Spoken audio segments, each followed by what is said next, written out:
এবার জলঙ্গি বিধানসভাতে কংগ্রেসের প্রার্থীর নাম কিন্তু প্রকাশ্যেই আব্দুল রাজ্জাক মোল্লার নাম, কংগ্রেসের যিনি ব্লক সভাপতি তাকেই জয় নিশ্চিত হওয়ার সম্ভাবনা বেশি।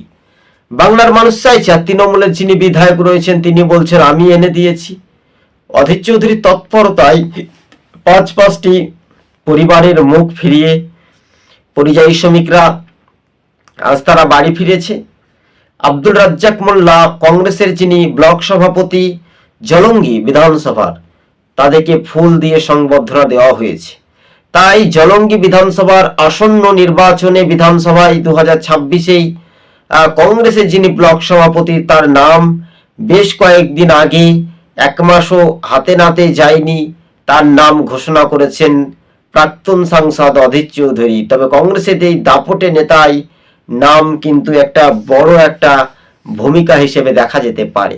তাই কংগ্রেসের প্রার্থীর তালিকায় মুর্শিদাবাদে একাধিক জায়গায় চমক হতে পারে। ফারাক্কা, জলঙ্গি, ভরতপুরে তো রয়েছেই, এছাড়াও নতুন নতুন সমীক্ষাতে সমীকরণ আসতে পারে, যেমন ডোমকল, তারপরে রয়েছে রঘুনাথগঞ্জ, শামশেরগঞ্জ, হরিহরপাড়া, খড়গ্রাম, নবগ্রামে যেমন হিরু হলদার। এইগুলো আপনারা মনে রাখবেন।